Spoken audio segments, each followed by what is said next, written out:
Hi, it's Monday. It's 3 o'clock. Welcome to Together Unlocked. I'm Ju Gosling, also known as the artist Ju90. With me in my East London studio is the artist and documenter Julie Newman. And moving their camera around and up and down at the other end of our long wheeled virtual sofa in the West Midlands, I'm just going to pop them off for a minute while they sort themselves out. So I'm going to give you a little bit of audio description and then we'll be bringing the West Midlands back in. I'm Ju Gosling. I've got short, newly hennaed, newly attacked with the dog's clippers red hair. I've got black plastic glasses, black wrist braces, silver coloured jewellery, and a blue flecked long sleeved t shirt.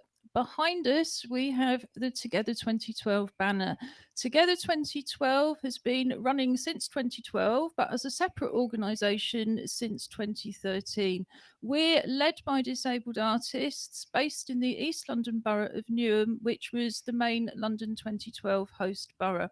We're creating the Paralympic cultural legacy, and on our banner behind us are pictures of all the different art forms we cover, from poetry and spoken word, drama, dance, visual art, street art, carnival art, live music, and much, much more. We also have our ballet bear Anna. Anna was last week's competitor in our Clockwork Paralympics. You'll have to wait till Wednesday to hear more about that and to see this week's Clockwork Paralympics. But Anna was last week's winning bear and is taking part in the International Virtual Bear Hunt. So, Julie, who are you? What do you look like? I'm Julie. I'm the chair of Together 2012. I'm looking a bit disreputable this week, I have to confess. My hair continues to grow and grow and grow without shape or form. It is gold and silver. She's had numerous opportunities, dear viewer, for me to take the dog clippers to it, but she just keeps growing it I, instead. I think it has definite shape and form. It just isn't the shape and form that you want.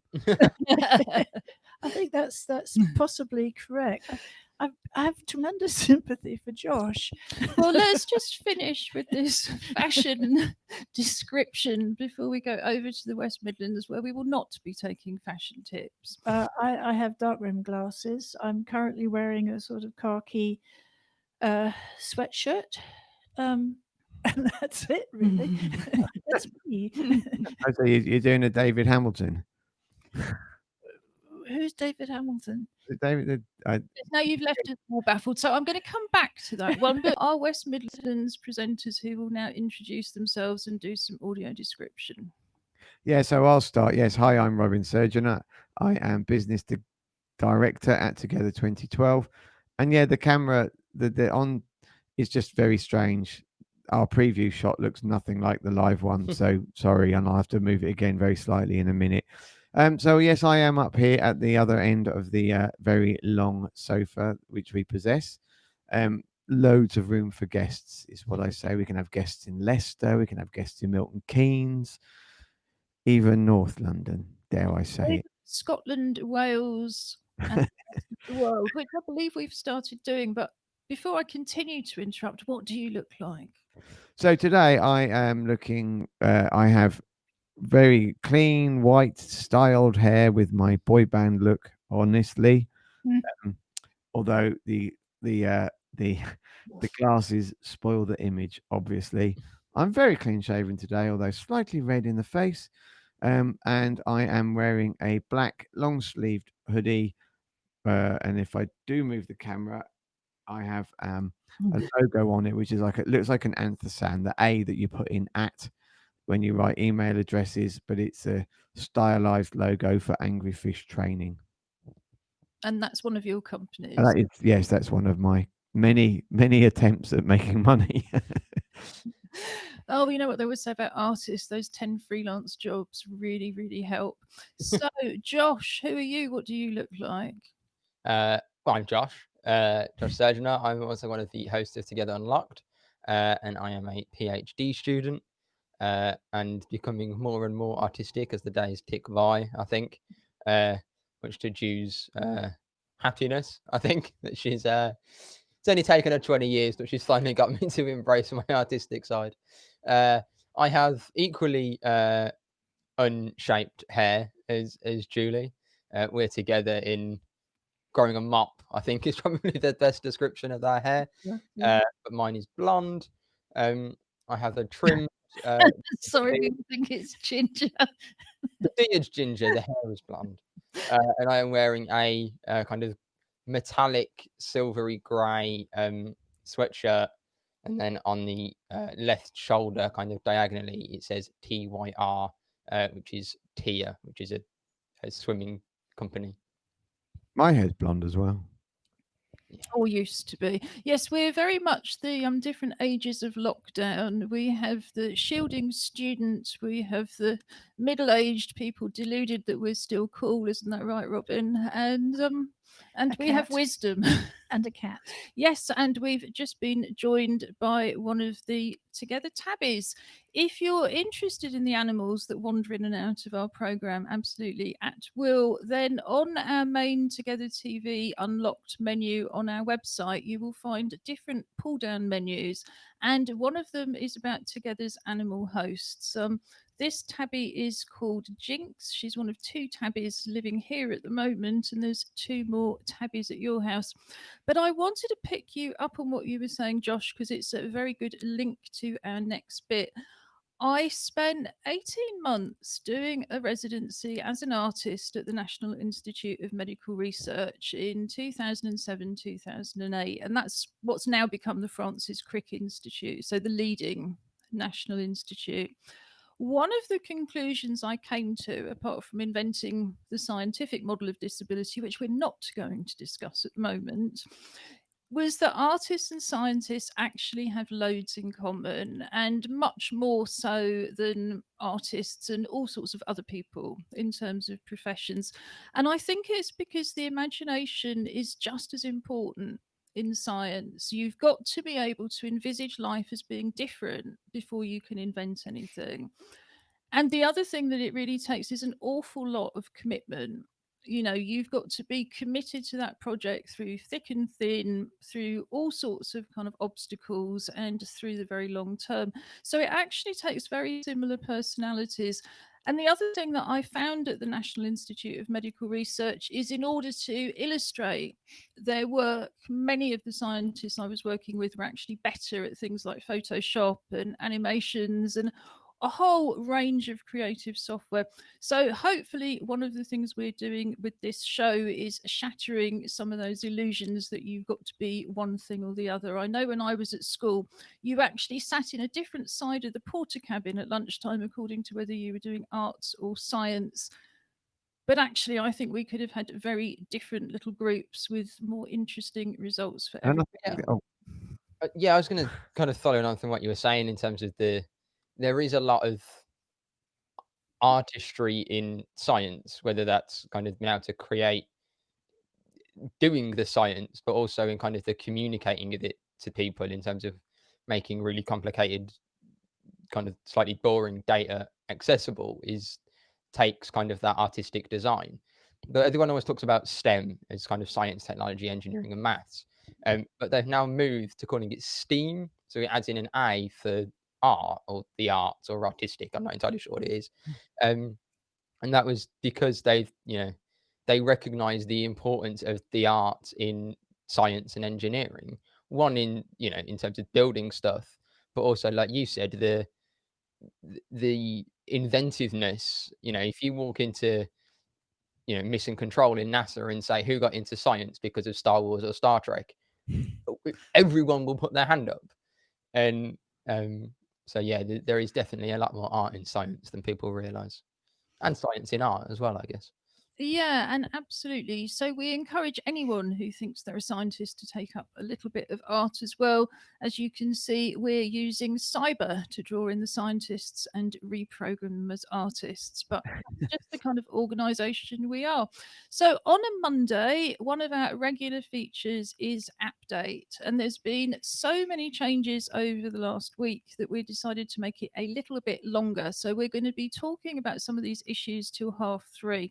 However, do not despair. You're going to find out much more about our Join In From Home programme, our forthcoming Disability History Month Festival, and we're talking about documentation with Julie Newman. But first, app date. Can I hear a dreadful app-related pun as has become traditional? It would appear that they've all apparated out of our brains. I think it's also quite appropriate to have it today. Josh? What's app doc? Thank you. Right. So, first of all, and I'm getting my briefing from the local authority. Thank you, London Borough of Newham. One of the things that I think a lot of people panicked about last week, because the information in the media was simply not there, apart from buried in the BBC report, is what happens if you're reliant on somebody else visiting you, either to provide some kind of care or some kind of support. And the good news is that you're still allowed to do that. What we think is really important is for people to understand this and to do it as safely as possible. Because if you're one of the people who's used to providing support, and many of us as disabled people are carers as well as care users, then it's important that that support continues, particularly when things are so restricted. I mean, you've been living under what are effectively now known as tier 2 restrictions for quite a long time in the West Midlands, haven't you? Which has really stopped anybody. And the critical rule is that you cannot have household visitors under tiers 2 or tier 3, but with this exception. So, I mean, do you know anybody who's been receiving informal care? Have you had any informal care visits? Well, I mean, as a household, we have to. I suppose they're more formal, our carers, because they're either agency or people that we employ directly. And that's always been allowed, hasn't it? Yeah, Yeah. I was we just have. wondering whether there was anyone that fell into the kind of unpaid category. Well, we have someone who does some shopping for us, in addition, but actually we have stopped them at the front door. I mean, as in when the weather was a bit warmer, we make a cup of tea and kind of put it outside so they could sit down on a deck chair and we could have a 3 meter apart plus conversation. But actually, no, we've kind of been as safe as we can. I mean, even though obviously, I've been going out coaching for 3 months, even that is still very much within a bubble. I mean, and thankfully, I think for a lot of people's mental health at the moment, that is not yet been closed down. Although sports centres are closed in tier 3. So we know if you're watching in Liverpool and parts of the northwest that you're still not allowed to do that. I think that brings us to a point I really wanted to bring up at the beginning, which is that it's important to be safe. But it is important to receive the support you need. So, if you are going to have household visitors to give you that support, whether it's physical support like shopping, cleaning, bed making, sorting out your medication, or checking in on you because you feel too depressed to go out, do use masks. Now, I'm going to put some details up on our highlights and links page. Our highlights and links page for each show carries all of the videos we've shown and links to everything we've mentioned. But it is possible to get PPE for informal carers, at least in theory. We'll see how it works in practice. But for anybody watching locally, I have the email contact for that. But either way, wearing face coverings, if you've got somebody coming into the house in tier 2 or tier 3, I think is really sensible. And of course, you still do have the outside option. It's the one place that 2 people can meet, or 2 households with up to 6 people can meet for outdoor exercise. That's also really good for mental health. So if somebody's coming in to give you support, have a think about a socially distanced walk, different places you could go, whether that's an option rather than meeting inside with masks. But it is really important that you carry on receiving that care. The other services, and I'm going to talk about Newham, but we hope that most councils have also put these services into place, at least if you're in tier 2 or tier 3. London Borough of Newham have commissioned a service to help with things like emergency care planning and also, which of course is really important, maximising income through benefits, information and guidance. This organisation they've commissioned in Newham is called Carers First. And if you register with an organisation like Carers First, it's much easier to get a hold of an official letter confirming that you're a carer because, of course, one concern in tier 3 in particular is that people will be stopped or they'll be put off by providing care, and it's really important that care and support continue. So if you're a person providing care, whether that's to another disabled person, you're a non-disabled person, whoever you are, see if you can get a letter, get yourself registered. This is a good time to do it. We know most people providing informal care and support aren't registered with an organisation like Carers First. It really helps. It helps you get the support you need. It helps the information get through. It helps carers to get recognised. But have some kind of letter. It might be from the person you support, just saying, I really need this person's support. But that is available to you. And as I said, they also have access to PPE. Now, the other thing Newham wanted to really emphasize, but I'm sure is true everywhere, is the importance of emergency planning. I know I don't have an emergency plan, and I'm quite sure numbers of other people don't. And it isn't just for disabled people, but it's critical if you are a disabled person. If somebody is used to providing support for you and they become ill, is there a list of the support they give? Does your plan include your medication? It might be all sorts of different things for different people. It might be something really detailed about if you have to go into hospital, the arrangements you're going to make for your pets, anything you can think of. What we're not sure about is what you can actually do with an emergency plan. We're trying to find out if there's some kind of national place that you can put them. Currently, nobody can find out, which rather leads me to suppose that there isn't yet one. So also think about if you were going to become ill, or the person you become too ill for the person you to look after somebody you care for, too ill to continue for yourself, who's the first person you would contact? And that might have to be a support service, it might be adult services, but try to work out who that person would be and then get them a copy of your emergency plan.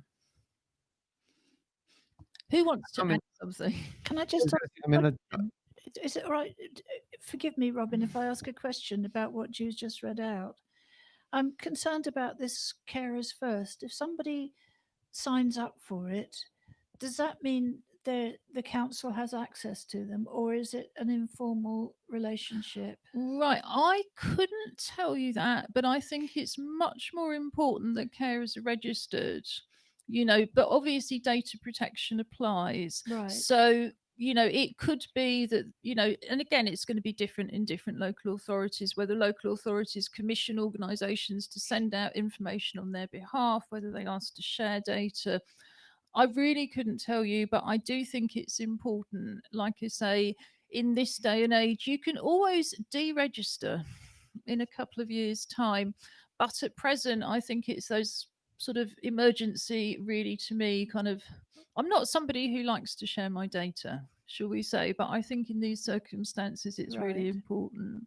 Thank you. That's not to say that Amazon doesn't know every TV program I watch, everything I buy, yada, yada, yada. So it's a kind of a bit sort of shutting the stable door after the horse has bolted kind of thing as well. What did you want to say, Robin? I mean, I think the idea of an emergency plan is a really good one, and it doesn't have to be this massive document. And I think we should reiterate that it might simply be, get me up, or it is a get up. There are tablets to be taken, maybe, and as you said, I think get that written now in conjunction with somebody that provides the care, because actually, carers are an active part of they're active in the relationship, and what you as the recipient of the care see as the process may be ever so slightly different, or the order that things are done that the carer does out of sight to be ready to provide the care and stuff like that. So obviously as the care receiver, you're still the principal within the relationship, but it is very much a shared document. Yes, I think that's right. I mean, in theory, if you receive formal social care, you should already have a care plan. So your emergency plan, if you like, might be to get somebody else to liaise to make sure that care plan is put into place.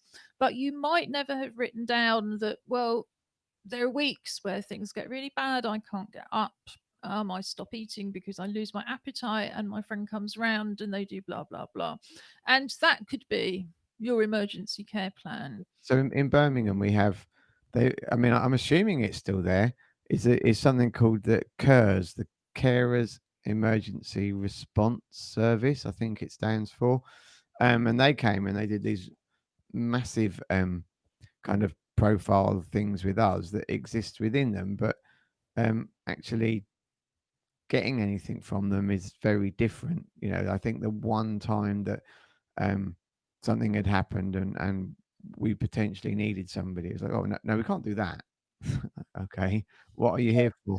I think that's a really important point. Again, services are theoretical and aspirational, but they're not always practical and available. An emergency plan, if you possibly can, should be about a friend or a relative who can step in, who can really take some responsibility and chase things up. Oh, absolutely. And I can't. I'm trying to remember to exactly what it was. But it was just. I think something had happened and I was out and couldn't get home, and then they couldn't get in the house, and it's like, well, no, neither can we then. Oh, okay. So yeah. Yes, I'm sure we could fill hours and hours and hours with experiences that lots of other people would Well, recognise I as was well. going to say, so I suppose the point is that now actually is nailing down, what before you do need it is contact whoever is your care first or your CERS or your agency, and know what can happen if your principal carer or any your care isn't able to be given, because the last thing we want is people lying in bed and not being able to get out of it when they need the loo, or on the floor, or going hungry. Yes, and I think it's really important to stress again that that can be for mental health reasons. I think many people don't always think of themselves as receiving care. It's so sort of stereotyped and stigmatized. We don't, we instead of saying care is a wonderful thing that is at the sort of heart of all of us as human beings, we don't celebrate it yet in that way. If a friend is giving you much needed moral support when you have a mental health crisis, yeah, that's a wonderful thing and it's care, and they're entitled to a carer's assessment, which is the other thing to stress. If you're listening to this thinking about emergency plans and thinking, I'm just not coping as a carer, every carer, whether or not the person they care for is entitled to services, that carer is entitled to a carer's assessment from the local authority. Again, much better to have that assessment while a crisis is approaching than when you're in the middle of one. So if things are getting on top of you, contact the local authority for a carer's assessment. And if you don't know who's coordinating carers in your area, again, contact adult services at the local authority. We were also going to talk about creative apps and apps we've been using for independent living. This arose because some other government guidance that came out 2 weeks ago was about people's right to receive payments directly from the local authority to purchase their own care and to use them as flexibly as possible for equipment. I'm now trialing an Apple Watch and a Ring doorbell, and I would love to talk more about how they're working. But in fact, the Apple Watch woke up this morning deciding it had had too many attempts at a passcode and needed completely resetting. As I hadn't touched it, that was a bit of a surprise to me. When I try to reset it, it tells me it's out of power, but it's connected to the charger. And the Ring doorbell just hasn't been ringing. So I'm still concluding that yes, I urge everybody who's entitled to direct payments to get them and to be really flexible.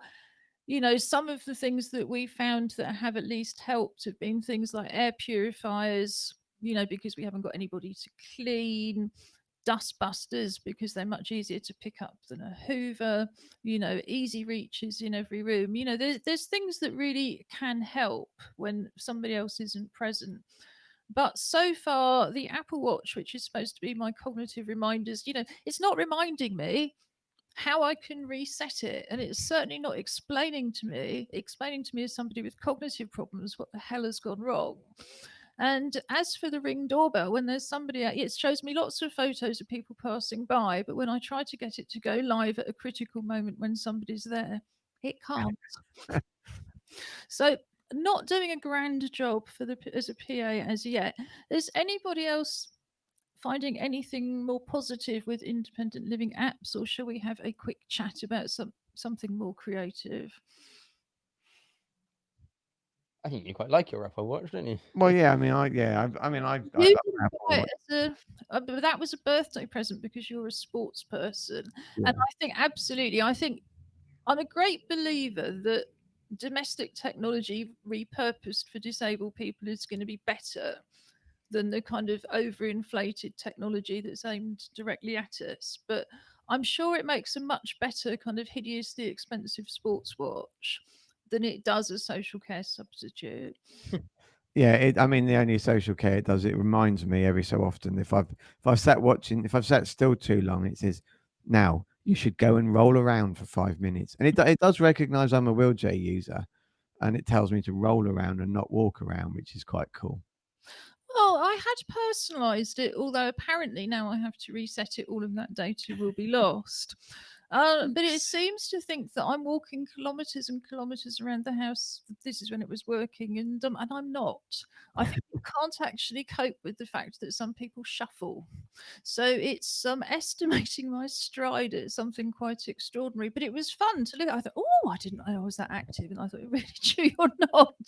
You're absolutely not. You're walking around at a snail's pace, kind of occasionally around a very small cottage. So, and sometimes you're using your wheelchair. You're not walking kilometres. So, yes, I'm sure it's great if you're a Paralympic swimmer and elite sports coach. But the jury is still out. So, last couple of minutes, Julie, have you been doing something fun and creative with an app?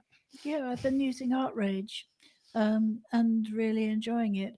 I bought it years ago. I think it's something like $2.79, or it was years ago. It's probably not now. But it's an app for my iPad, and it's a drawing and painting app. And I've really, really enjoyed it over the last few days. I've rediscovered it because I wanted to do just a pencil drawing of something without actually using a pencil or a piece of paper. So obviously my iPad is there, so I had to go at it. And it's much easier to use than I remember it. Now, that's funny because I've tried Outrage and it's supposed to be one of the best drawing and painting programs there is, and I haven't got on with it, so I'm going to go back to it. But I mean, which drawing and painting app are you using apart from Photoshop, Josh? I use something called Sketchpad, which is I don't know if it's a PC as well, but it's a kind of Mac one, so I have that on my laptop and my phone.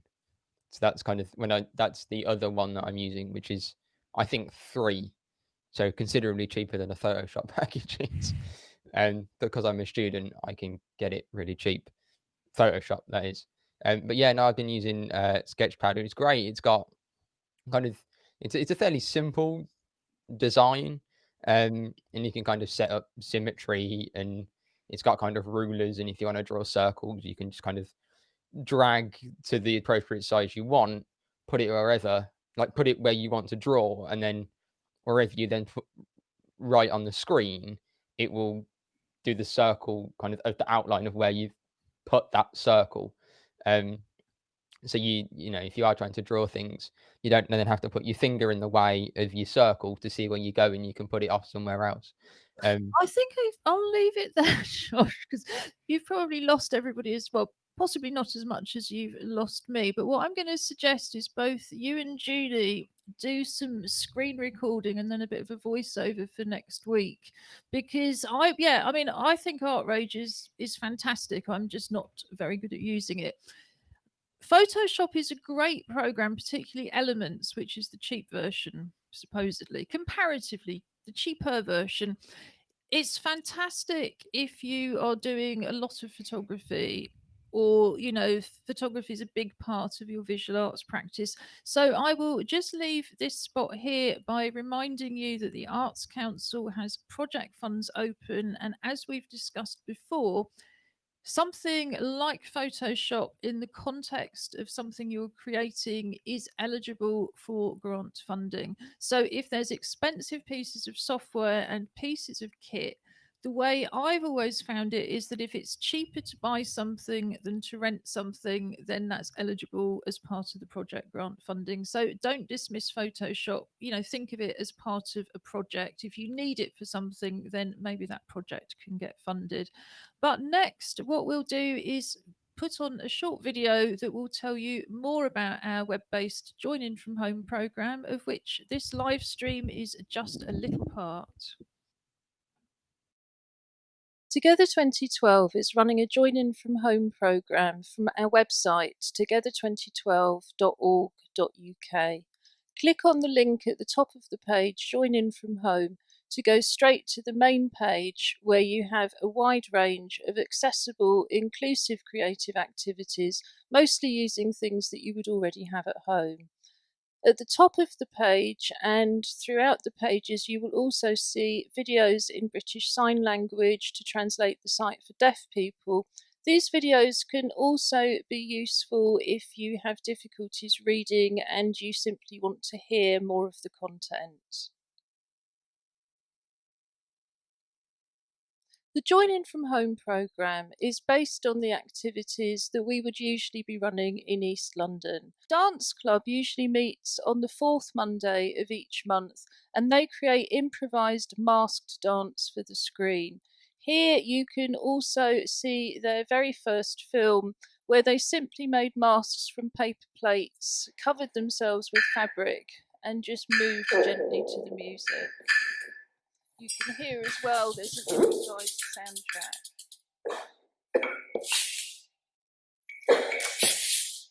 So we're suggesting that you make a mask out of anything you can think of. It could be a cardboard box, a paper bag, a paper plate, as in here.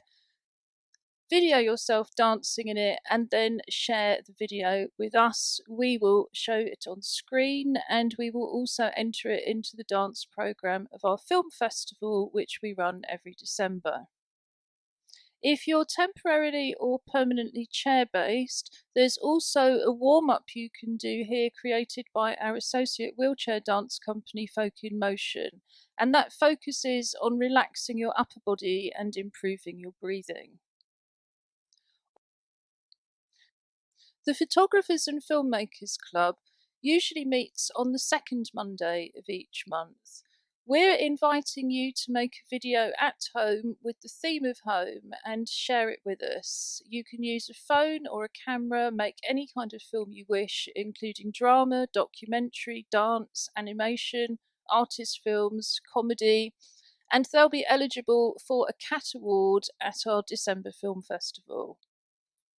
You can also watch with us from home. In addition to Together 2012 TV with Together Unlocked and other live streams, we have the Together Disability Film Festival highlights.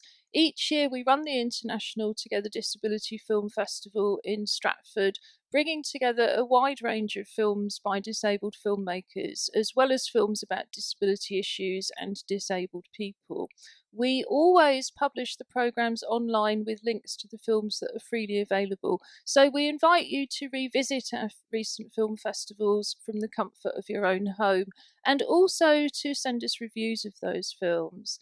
And finally, you can sit back, relax and enjoy videos of past live performances, artist talks and creative workshops that we've produced in the past here.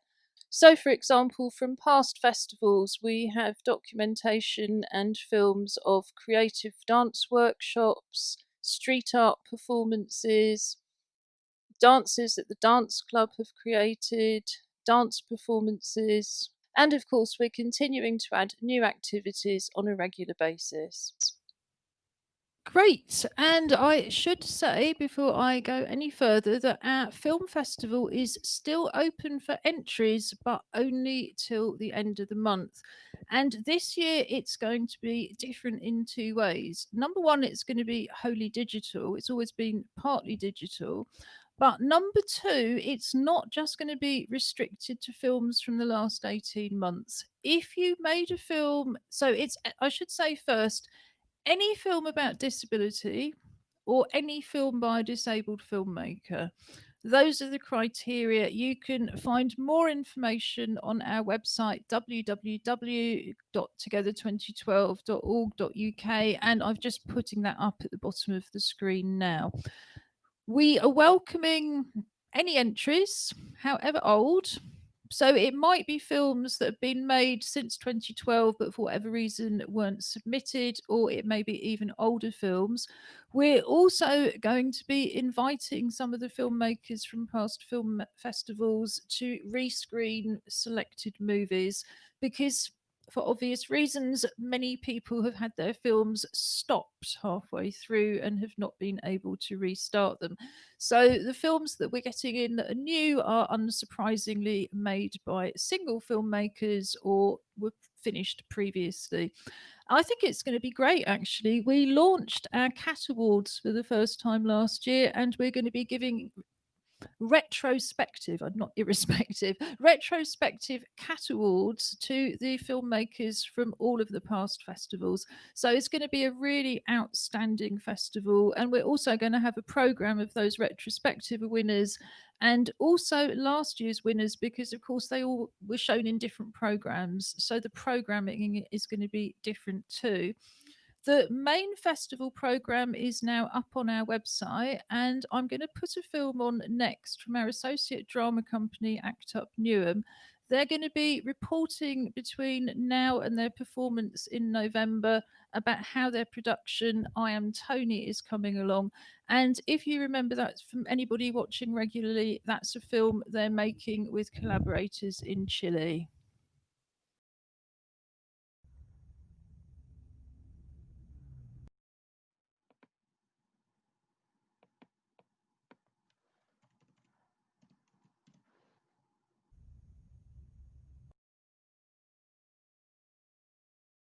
Tony's coming. Hi, Tony. Hi, Tony. Hi, Tony. Hi, Hi, Tony. Hi, everybody. Welcome to Act Up.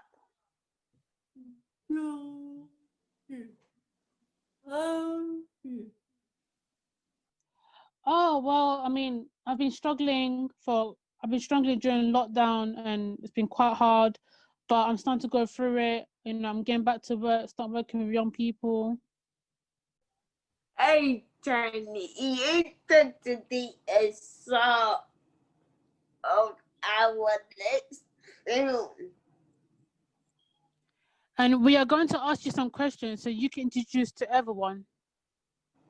Tony, how old are you? Oh, I'm 19 years old. So, Tony, tell us where you are from. Born Chile, moved London. Hi, Tony. Have you been struggling financially over the lockdown? I haven't been able to work during the lockdown, and the landlord is not happy with me, and he keep on asking me for money, but I will not be able to give it to him, but I don't have any money right now, so. When are you coming to see us, Tony? No. Me. Stay at home. 2, 3, 3. Time's up. We have to go. Oh, Bye. bye. Bye. Bye. Bye.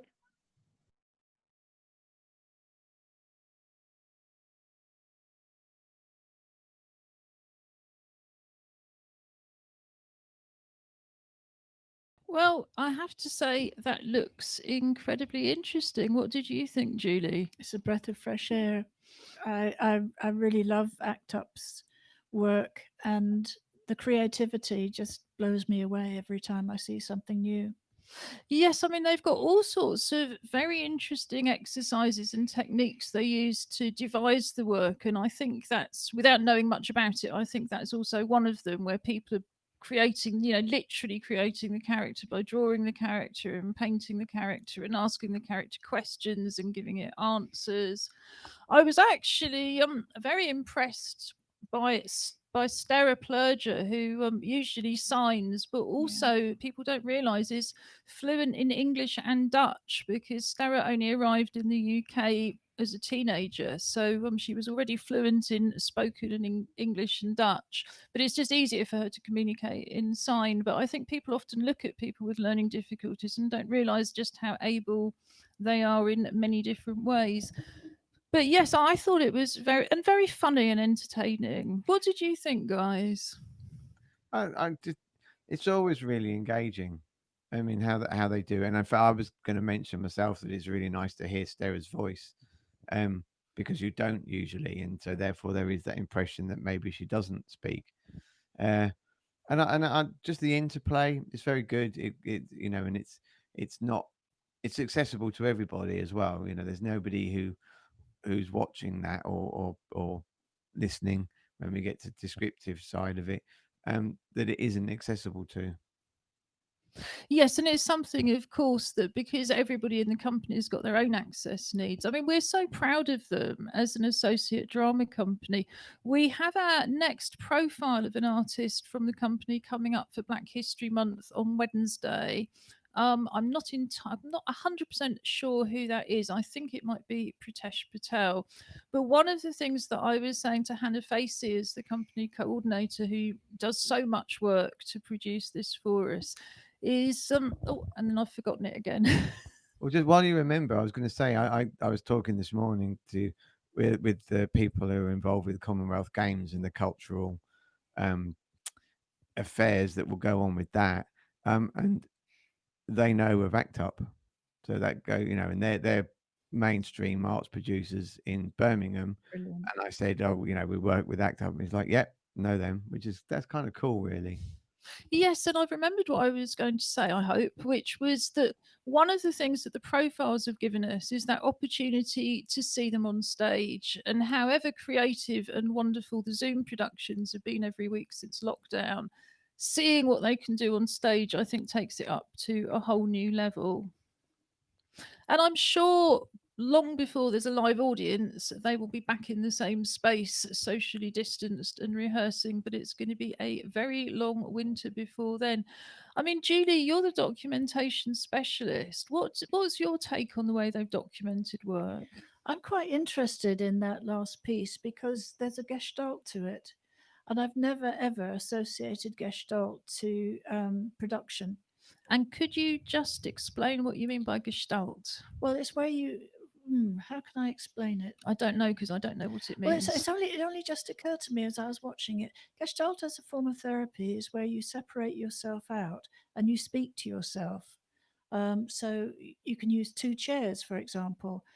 Not so easy for us, but isn't it? Yeah, but isn't it? You use it to your mind fills in the spaces to allow understanding to take place.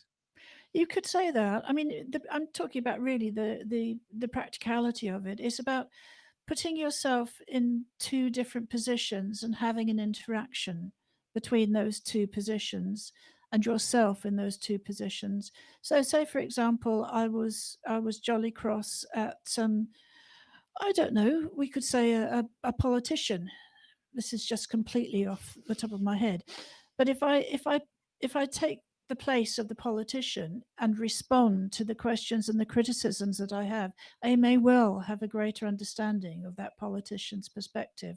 Unfortunately, they won't have any understanding whatsoever of mine, but it expands my awareness, it expands my insights. And that's so interesting because I come at it, Julie's got a social psychology degree and is a qualified counsellor and mental health worker alongside her artwork. I haven't, but I've known that technique for developing characters in Yes. theatre, but didn't realise it came from psychology. Although I think an awful lot of techniques from theatre and psychology do cross over, don't they?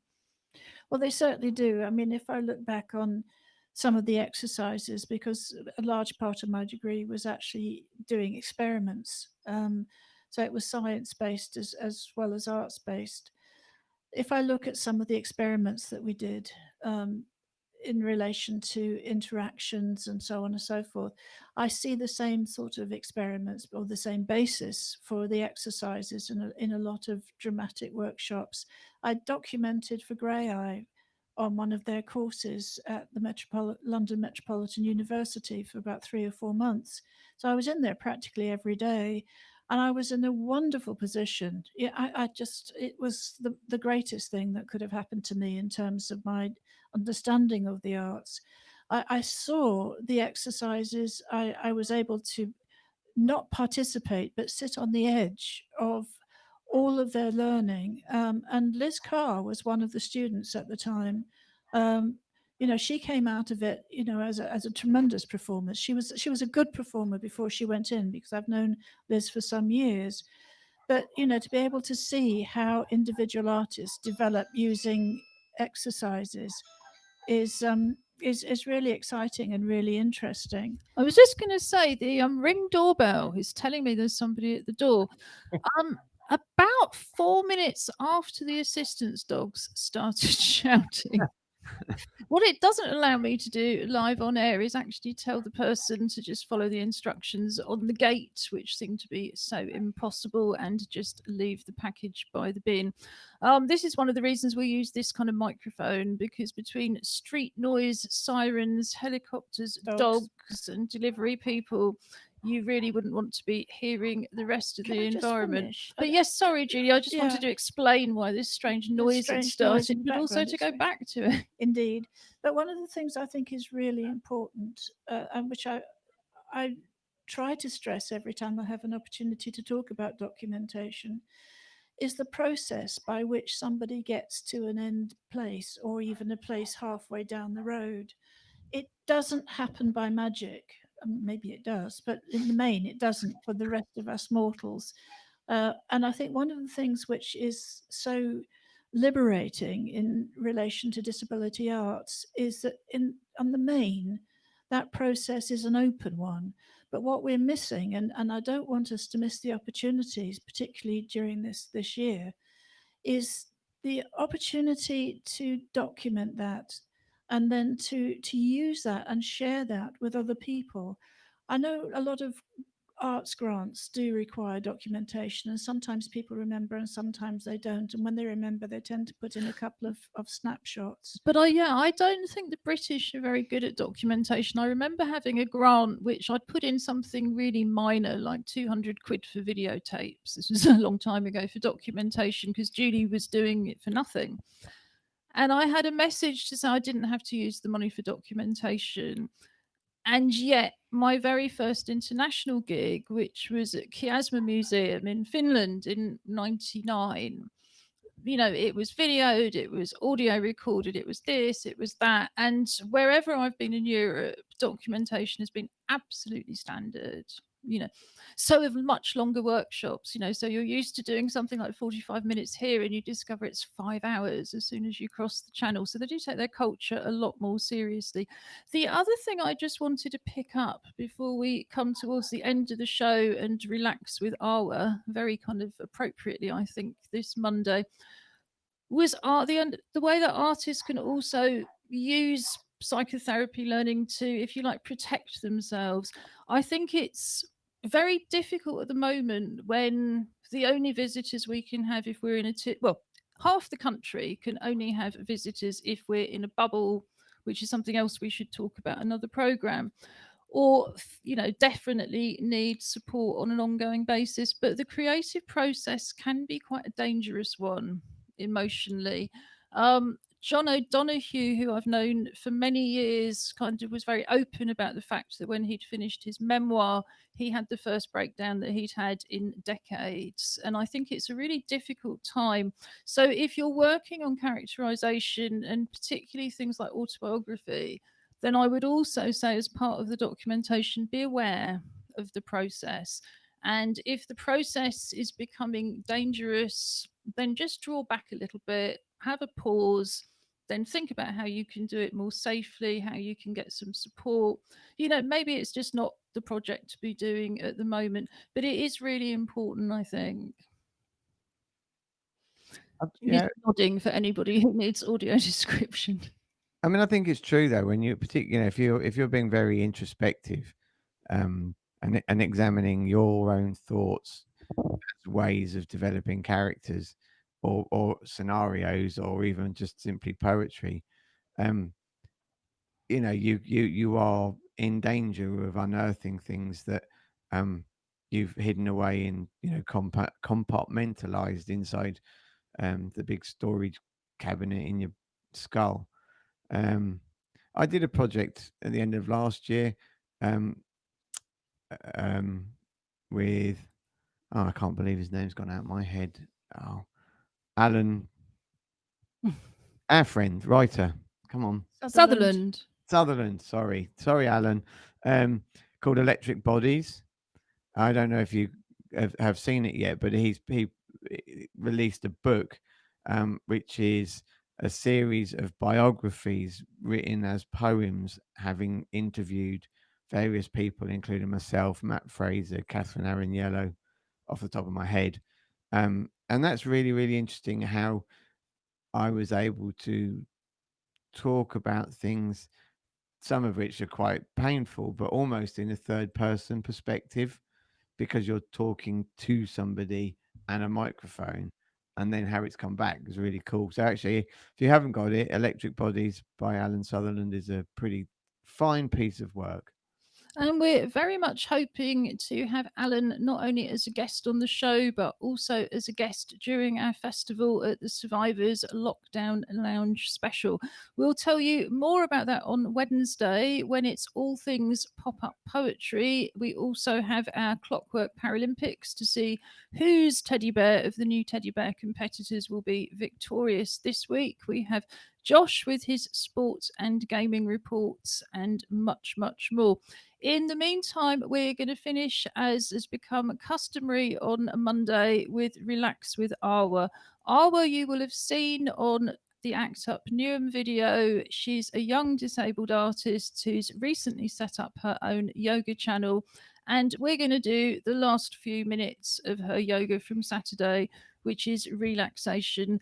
Monday is a difficult day for many people, and particularly difficult at the moment. So relax, be kind to yourself, and stay creative, stay home, and stay well. See you Wednesday.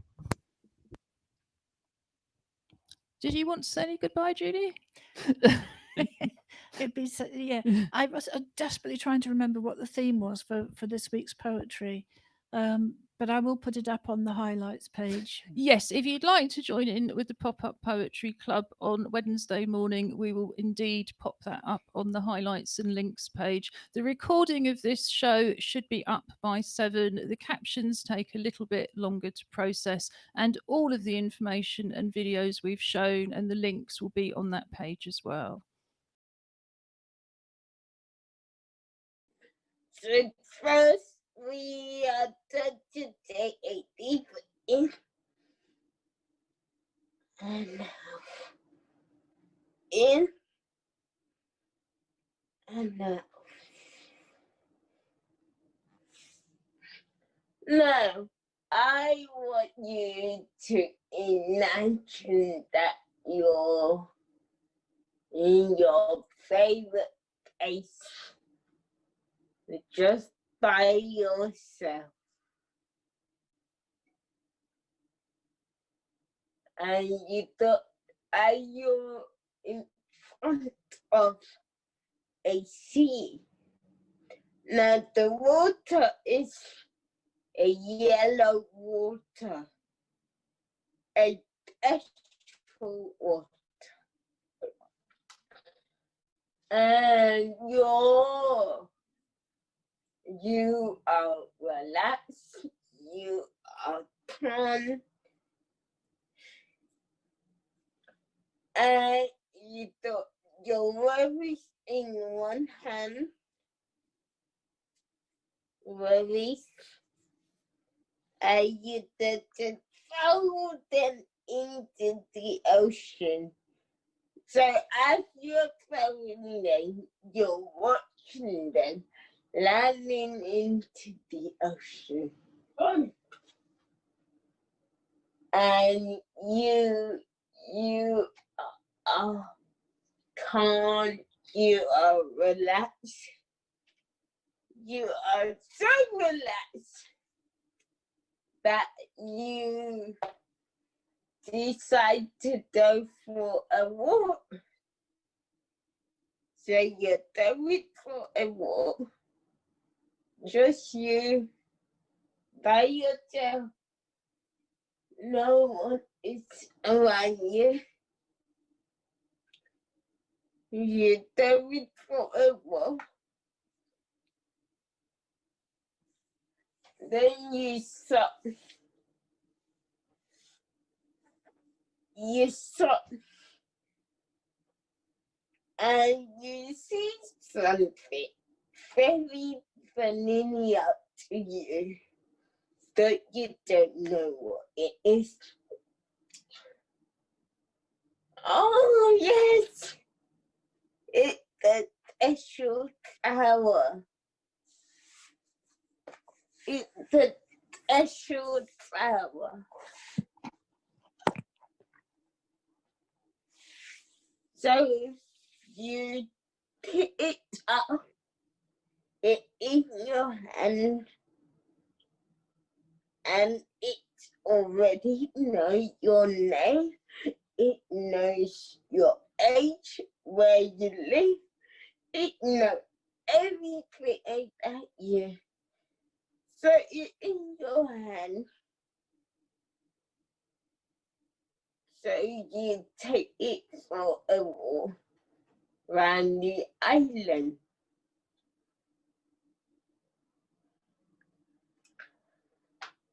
As you take it for a walk, it starts to rain very heavily.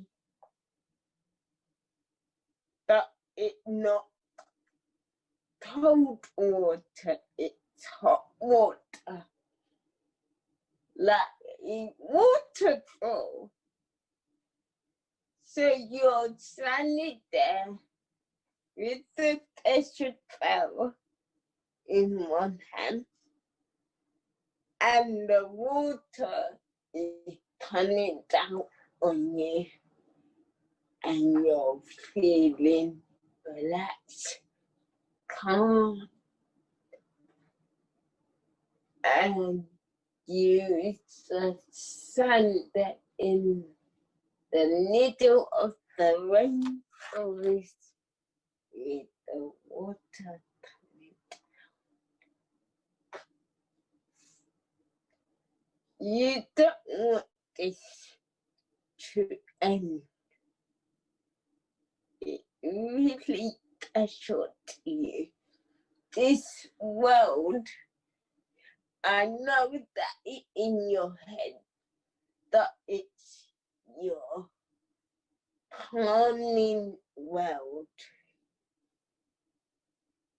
The world where you just calm and relax, get away from all of the issues in life, and you just calm and you're relaxed. You're not angry, you're not upset, you're not none of that. You're very calm